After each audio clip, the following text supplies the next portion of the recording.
everybody, welcome back to the channel. My name is Jimmy, and today we'll take a look at the TrimUI Smart Pro. This is a retro gaming handheld that is pocket friendly. It has a 5,000 milliamp hour battery on the inside that gives you up to 5 hours of gameplay. And this one in particular comes from MechDIY.com because this one comes with the Surwish CrossMix OS, which is fine-tuned for emulation. It also comes with over 15,000 games and over 100 different emulators because it comes with a preloaded, given to you already, everything installed right there, that SanDisk 128 gig micro SD card. So there's nothing that you would have to do the moment you receive this other than place the micro SD card on the inside, and then you are booted up with this screen right here. You have all of these different emulators, which we'll take a look at them here in just a second. You also have a bunch of different menus up here, so you have some of the best games. So there's collections from Super Mario, Sonic. You also have it from your Teenage Mutant Ninja Turtles and Zelda. You also have some vertical shooters as well, so you'll be playing the handheld this way. Also, on the very top, you can take a look at some of your recents. You have some of your favorites. So any game that you run into, you can favorite them, and they come in this menu here. So you wouldn't have to go through all of the different emulators to find it. So pretty much in here, I have everything mixed up between N64 and Game Boy. So we got, Crash Bandicoot. We have Twisted Metal 2, Tony Hawk's Pro Skater. We also have the Grand Theft Auto Vice City, Kirby's Dream Land, we have NBA Jam, Quicks, and just so much more. So pretty much what we'll do is I'll show you all of these different menus, I'll show you a lot of the gameplay right here, and we'll also take a look at some of the specs. So starting off with some of the specs, the screen size is a 4.96-inch IPS screen. It also has a resolution of 1280 by 720. It has the forward-facing stereo speakers and 5,000 milliamp hour battery that gives you up to 5 hours of gameplay. Now, when you take a look at the bottom, what you'll find is a function key, which you can set this function key. It's very customizable. If you want to have higher powered CPU, if you also want to kind of turn on a battery saver, if you want to turn on or off your little RGBs right around your joysticks, you'll have your DC, which that is allowing you to charge the device along with the OTG functionality. Here's your 3.5 millimeter headphone jack. Now, taking a look at the top, you'll have your L button, the L2, you have R, R2. You also have your volume up, volume down, and this right here is your host USB Type-C. So this is pretty much compatible with USB game controllers, and then your power button. So if you press and hold on it, it'll completely shut it down, or if you just press it once, it'll turn the display off, and it comes right back on pretty much instantly. Now on the front, you'll have your D-pad, and everything feels really good. I haven't had any issues with any gameplay. If you're doing let's say Street Fighter or whatever, and you're doing all of your combos. So far, I haven't ran into any of those issues. Also, you have your joysticks right over here. You have your left and the right. And pretty much when it comes down to these joysticks, they are pretty much almost flush and as tall as the D-pad. So pretty much this thing is pocket friendly. So if you're wearing gym shorts, if you're wearing regular shorts, or if you're wearing jeans, this one you can just slip right into the pocket, come right back out. You're not going to tug on this or push or kind of break it or anything like that. So it's very good for the pockets, or if you're at the airport, you take it out of the bin and you just throw it right back in that pocket. So right over here, you also have your menu button. So this gives you a bunch of different options. So let's say that we take a look over at, the emulators, and let's say that we move on over into, let's go over into the Game Gear. So with the Game Gear, let's say that you press here and then you find one of these games that you like. When you hit on this little menu button, it gives you a bunch of different options. You can open it, or you can just hit on Add Favorite, and it adds it to your favorites page. So pretty much the only thing that I've really done with this menu button, with that screen here, is going to be Add to Favorites. Now there's more that the menu button can do, and that's pretty much in the gameplay. So you can resume it, start it over, or restart the game. You can save or load. There's a lot of different things you can do, and I'll show you that here in a second. You also have your select button, the start button, you have your A, B, X, Y, and that's everything for all of your buttons and the look of the entire console. Now there are 3 colors of the TrimUI. You can get this one in white, you can get it in black, or this vintage gray, and I had to go with vintage gray just because it just kind of brings back the nostalgia of all the gameplay that I did when I was younger. Now for full disclosure, this was sent to me from MechDIY.com, basically a product exchange for a product video. This is me not really giving a full big review of it, other than yes, I do highly suggest it. It's been fun, I've had 0 issues. They gave me no talking points. This is not a paid review. This is not an affiliate link or nothing. So I get nothing for this other than just the product for the video itself. So that does not skew this video review at all. because pretty much I'm not reviewing it. This thing is just amazing. Everything works well. I've had zero problems with it. Pretty much this is just me stating, is it a buy or is it a not buy? This thing is definitely a buy, and it was me showing off everything that this thing is able to do, all the emulators, how you can kind of work around the operating system, how you can save games, load games, go right back in, all that good stuff, and pretty much just how everything is all set up, and a little bit of the gameplay. So now let's take a look at all of the menus now that we took a look at the console itself. So moving all the way over to the left-hand side, this is your favorites tab. This is at any point in time you open up a game, you like it, you can actually hit on your menu, add it to your favorites, then everything moves over. So I have a bunch of games from the old, Capcom arcade to N64, Dreamcast, PSP. So pretty much I have like Frogger and Quicks. Also have Crazy Taxi, Sonic and Knuckles, Excite Bike 64. We have Contra, Paperboy, Super Mario Brothers, Grand Theft Auto Vice City, Tony Hawk Pro Skater 2, Twisted Metal 2. This right here is a ported game over, so this is the 2048. Don't know if you guys have played this version yet. You have NBA Jam and so much more. So obviously this page will be different from every person who uses it because this will be anything that you have favorited to this page. Next up, you also have your recent. So anything that has been recent, you'll be able to take a look at everything that you've been doing. Now this little tab here is called Best. So this is pretty much just the Best tab. So right here is the best vertical shoot 'em ups. So if there's any of these vertical games you want to play, that's actually how you'll hold on to it. You also have the Best Demo Collection. You have Super Mario Collection, Sonic, you have Teenage Mutant Ninja Turtles. You also have Zelda.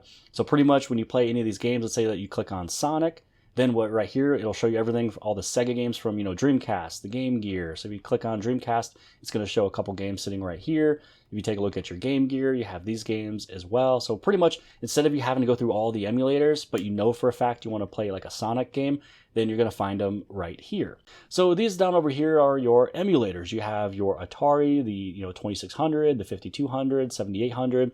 You can see underneath it how many games is a part of each one. So you got 50 games, 32 games, 41 games. Here's arcade games from 2003 and after. There's 375 in there.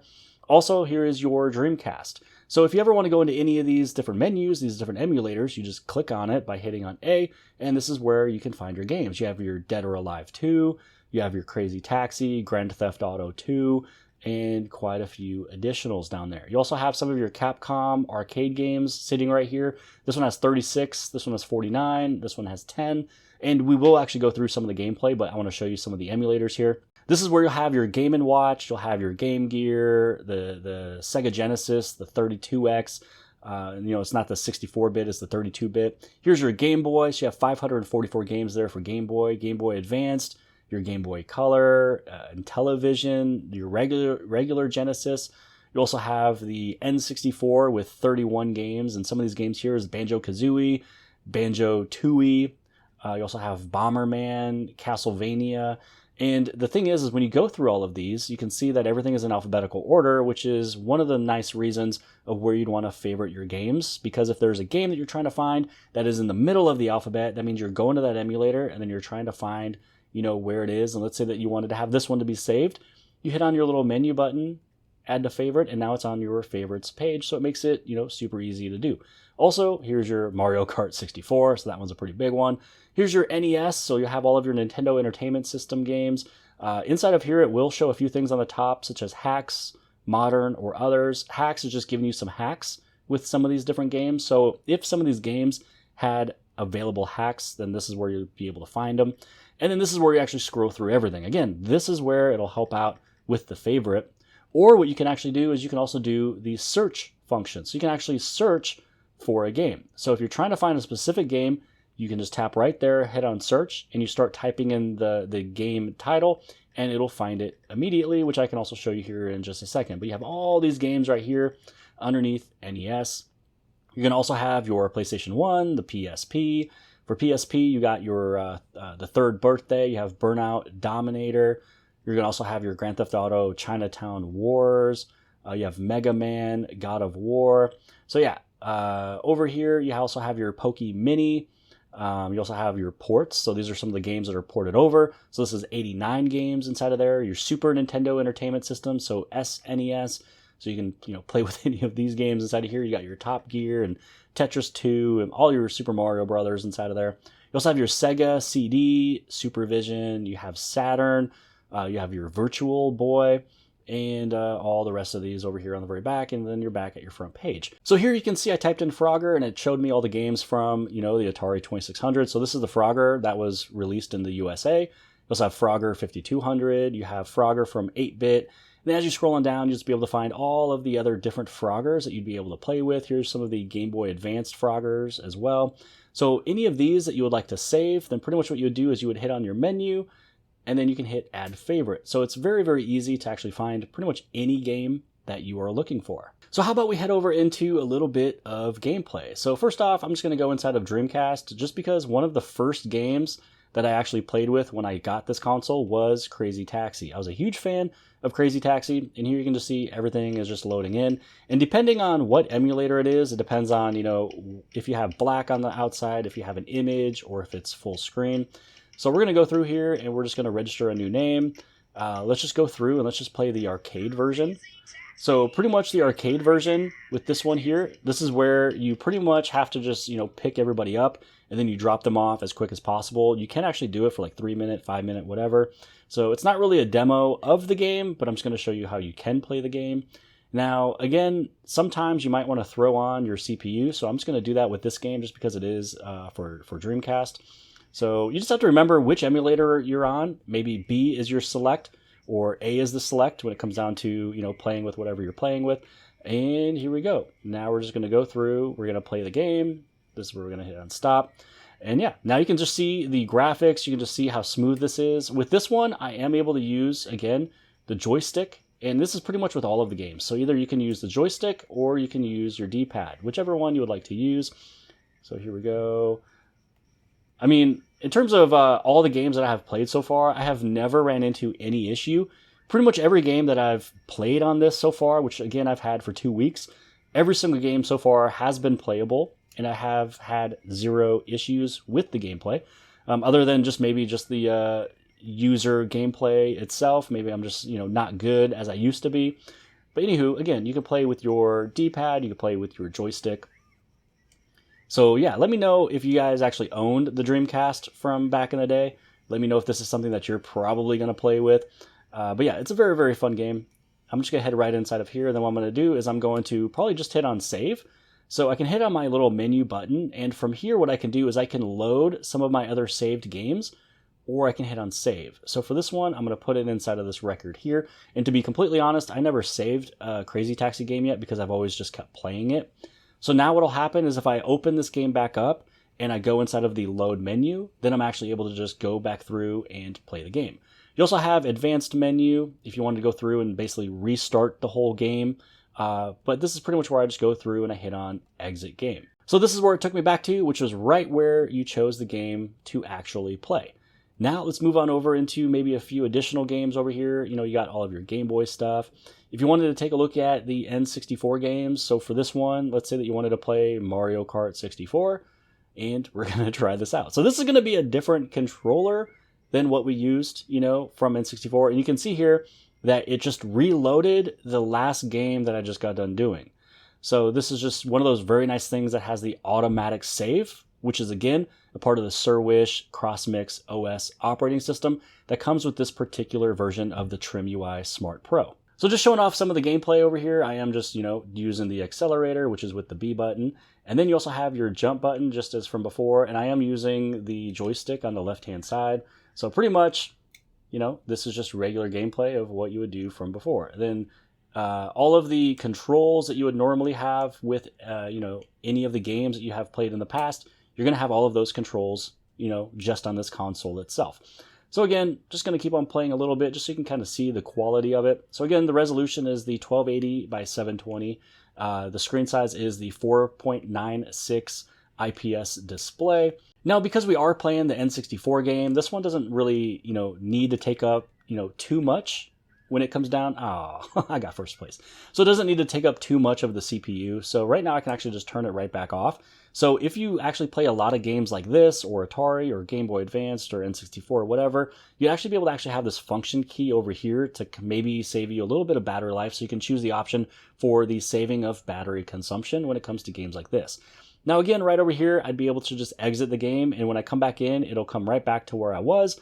Or if I wanted to, I can hit on the save button, and I'm actually going to save it into where I was from before. So I'm going to hit right there, and now I've saved it there because, that's just pretty much the only game save I need. If my son or somebody else plays the game, then maybe they can take this second save slot. And then again, from here, you just hit on exit game. So since we played a little bit of Crazy Taxi, how about we move right on back to some of the older games. So this one right here is just Frogger. And just remember, when it comes down to some of the older games, newer games, it depends if you're hitting on start or select or one of these A-B buttons. So it actually kind of takes you a minute to try to remember exactly how everything is all set up when it comes down to all these different, when it comes down to all these different emulators and such. So I'm going to move up right over here. I'm actually just going to probably just bring in one of these frogs, then we're actually going to find just another game, just because I want to show you just a few examples of some of the games. And again, right over here, I can actually just hit on save. I can have this one recorded right there. And then what I'm able to do is I can just go up and exit the game. So you can just see how easy it is, how fluid it is to go from all of these different games from game to game to game. Quicks. This one's a really fun one if you guys haven't played it. I played this thing, way back in the day. So this was the last game that I just got done playing right over here with Quicks. You can see that I had my game over. So Quicks right here is basically, this is you right here, that is Quicks, and that right there is like a little fuzzball. And pretty much what you can do is you can press and hold on A, and you're moving really fast. So this right here is going to fill up, and let's say like maybe that was 250 points.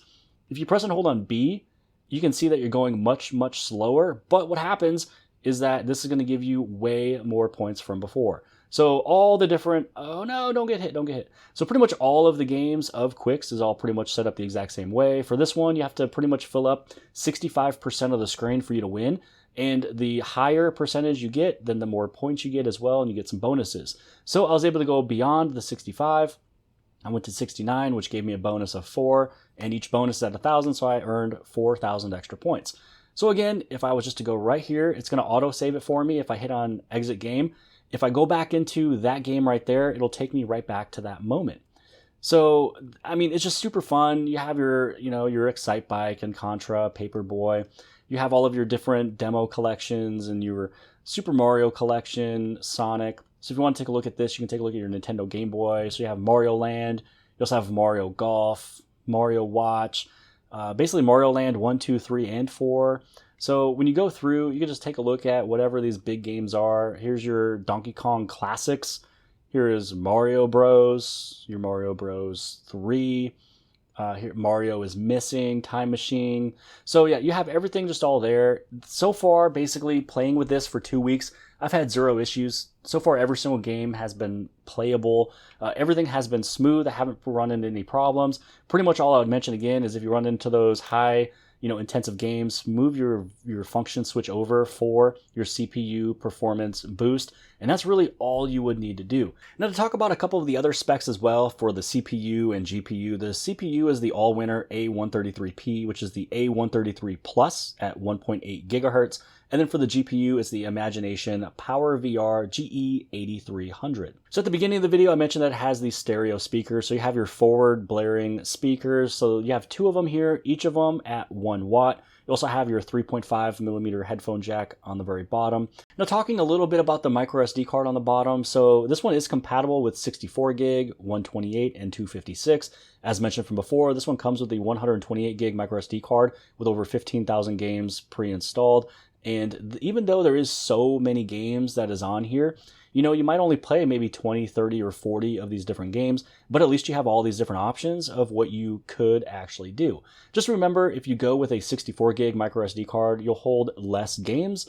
And if you want to add more emulators or games to this, you can go over and you can just upgrade to the 256 gig micro SD card, throw everything on over there, and then you can add in all your emulators by basically just plugging in your computer. We will move over to the top up here on these other tabs. So you have apps. So this is where you can go and you can change your function setting. So for the function setting, they're talking about this button on the very bottom. So this is where, let's say that you want to turn off, let's say LEDs, and then once you hit on back, then it's saved and you're greeted with a small little vibration. Now what will happen is you can see right now that the LEDs are actually turned on, and then when you flip it, now it is off. So this is the one way to really test which way the function should go if you wanted to use it for, let's say, your CPU. So you want to move it to the right-hand side, which basically means on. Now, if you turn this one off, now you can see that the lights turned right back on because the function setting that we chose was for the RGBs to turn off. So how I have mine set up is I have it for CPU performance mode. The reason why is because if I was to play, let's say, the PlayStation 1 games, maybe some PSP games, also Dreamcast games, like let's say the Crazy Taxi game, what'll happen is when I'm in the game, I'll actually switch it on. So it'll have a performance mode for CPU. You hit back, and then now it is saved. You also have Moonlight, you have Media Player, there's like a boot logo.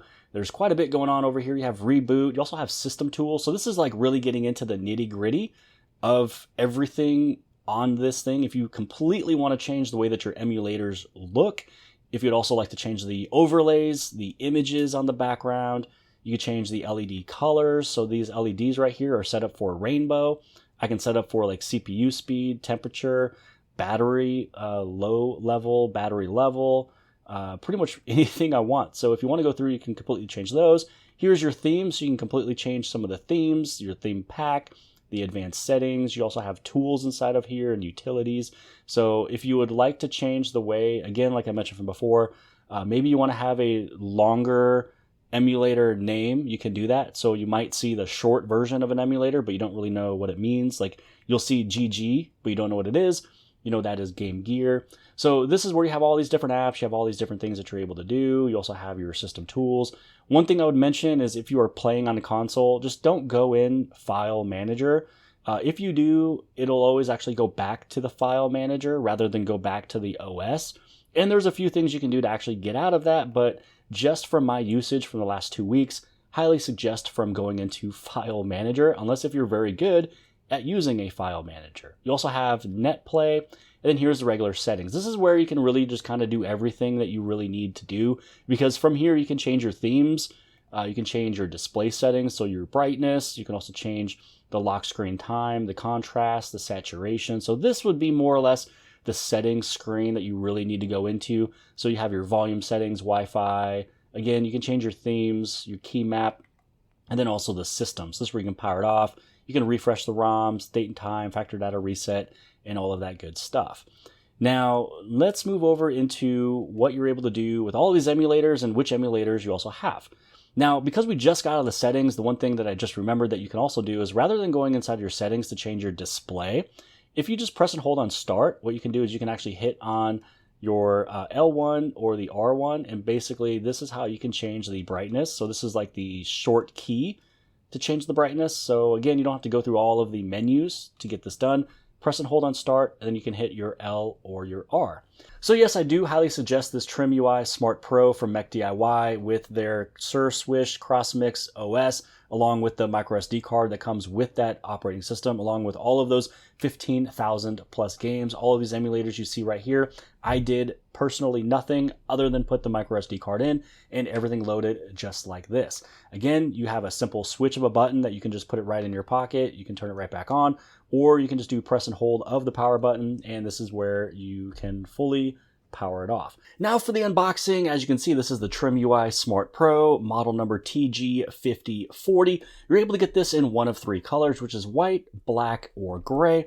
Now inside the box, what you'll find is your micro SD card, which is holding your games. And if at any point in time you ever want to customize the games, either take some off or add some on, you can do that just by plugging it into your computer. Now you also have a little bit of details of everything that is on the console itself, all of the keys, the plugs, the host, where your micro SD card goes, the 3.5 millimeter headphone jack, as well as your direct current, so you're able to get this thing charged up. So let's take a look at what is inside of here. Also underneath the console itself, you will have a instruction manual as well as a cable, so this way you'd be able to transfer stuff or get this thing charged up. So this one is USB-A to USB Type-C. So let's first put in the micro SD card, and what I like about this is that it is a SanDisk 128 gigs. So not only do you have enough storage for the games that you would need, but it's also a SanDisk, so it's not one of those really cheap micro SD cards. And let's get it turned on for the first time. What I like is over here on the joysticks, there's a little bit of the ambient light, which is super nice. So far, what I'm liking about turning this on immediately is the boot time, and it just goes directly into the menu. So hopefully you guys have appreciated this video. If you did, give it a big thumbs up. Don't forget to subscribe. Subscribe on the very bottom left-hand side. And if you like this video, then more than likely you'll also like this video. And I'll see you guys later.